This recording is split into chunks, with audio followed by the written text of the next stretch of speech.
Hello everyone, welcome back to my channel রন্ধনে বন্ধন। আজকে বানাচ্ছি কুমড়ো ডাঁটা আলু দিয়ে একটা দুর্দান্ত স্বাদের নিরামিষ রেসিপি। এই রেসিপিটা এতটাই সুস্বাদু হয় যে গরম ভাতের সাথে বলুন, রুটি কিংবা পরোটা দিয়েও খেতে কিন্তু দুর্ধর্ষ লাগে। যারা কুমড়ো খেতে একদম খুব একটা পছন্দ করেন না বা ডাঁটার তরকারি খুব একটা পছন্দ করেন না, তারাও একবার অবশ্যই এইভাবে রেসিপিটাকে বানিয়ে দেখতেই পারেন। আশা করি আপনাদের ভালো লাগবে।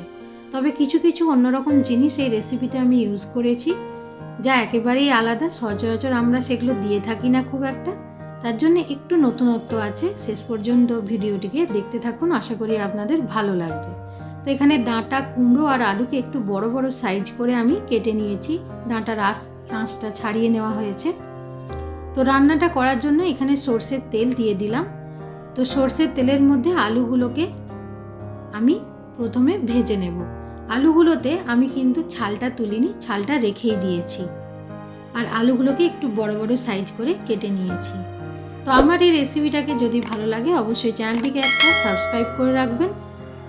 রন্ধনে বন্ধন চ্যানেলটিকে ভালো লাগলে শেয়ার করে দেবেন আপনাদের ফ্রেন্ডস অ্যান্ড ফ্যামিলির সঙ্গে। তো এখানে আলুগুলো ভাজা ভাজা হয়ে গেছে, দেখেই বোঝা যাচ্ছে। তো আমি আলুগুলোকে এবারে কড়াই থেকে তুলে নিচ্ছি। এবার ওই সেম তেলের মধ্যেই দিয়ে দিচ্ছি আমি কুমড়োগুলো।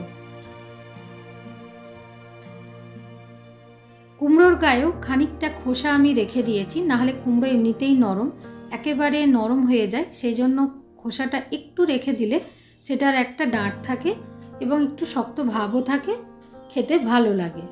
কুমড়োটা হালকা নাড়াচাড়া করে এবার আমি ডাঁটাটা দিয়ে দেব। দেখুন কুমড়োর কালারটা একটু চেঞ্জ হয়ে গেছে। এই সময় ডাঁটাগুলো দিয়ে দিচ্ছি।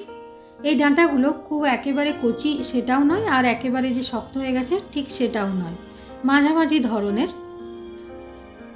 এবার ডাঁটাগুলো কাঁচা গন্ধটা চলে যাবার মতন একটুখানি কালারটা চেঞ্জ হয়ে যাবে, ততক্ষণ মোটামুটি 2 থেকে 3 মিনিট একটু ভেজে নেব। আমি কিন্তু এই সময় ভাজার সময়ে হলুদ বা নুন কোনো কিছুই কিন্তু ইউজ করিনি, শুধুমাত্র তেলের মধ্যে ভেজে নিয়েছি। এবার সমস্ত কিছুই তেল থেকে সরিয়ে নিচ্ছি।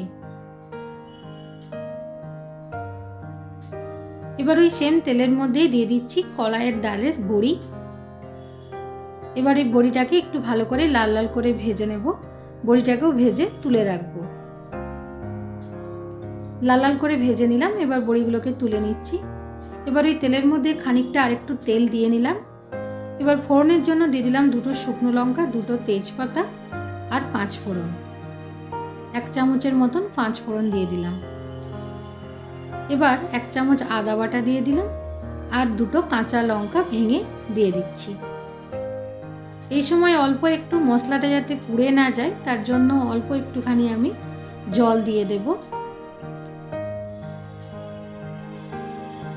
জলটা দেওয়ার পরে আমি একটু গুঁড়ো মশলা দিয়ে দিচ্ছি। 1 চামচ হলুদ গুঁড়ো, 1 চামচ কাশ্মীরি লঙ্কার গুঁড়ো, 1 চামচ নুন, আর এখানে দিয়ে দিচ্ছি জিরের গুঁড়ো 1/2 টিস্পুন।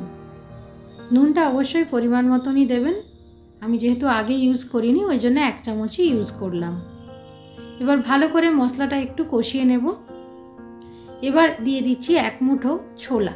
এটা ভেজানো ছোলা, এটা দিলে এই তরকারির স্বাদটা একেবারেই পুরো বদলে যাবে। তার জন্য ছোলাটা একটু দেওয়ার চেষ্টা করবেন।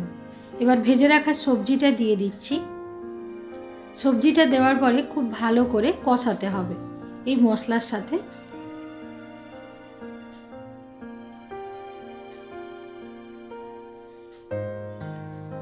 এবার আমি এর মধ্যে দিয়ে দিচ্ছি তিল বাটা।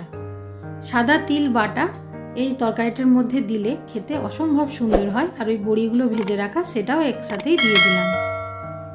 এবার সব একসাথে খুব সুন্দর করে মিশিয়ে নেব। এটা যেহেতু নিরামিষ রান্না, তার জন্য যে কোনো নিরামিষ দিনে আপনারা এইভাবে বানিয়ে ফেলতেই পারেন, খুব ভালো লাগবে। আর যেহেতু নিরামিষ সেই জন্য অল্প একটু চিনি দিতেই হয়। আর এবারে একটুখানি জল দিয়ে দিলাম যাতে এটা খুব ভালো করে সেদ্ধ হয়ে আসে সব কিছু একসাথে। এবার খুব ভালো করে একটু নরম হয়ে আসার জন্য একটু ঢাকনা দিয়ে 5 মিনিটের মতন রান্না করে নেব। দেখুন 5 মিনিট পরে কতটা জল বেরিয়ে গেছে, সবজিটা একেবারেই নরম হয়ে গেছে। তো তৈরি হয়ে গেল আমার কুমড়ো ডাঁটা আলু দিয়ে নিরামিষ এই রান্নাটা। ভালো লাগলে চ্যানেলটিকে সাবস্ক্রাইব করে রাখবেন। আবার দেখা হবে অন্য কোনো ভিডিওতে। ধন্যবাদ।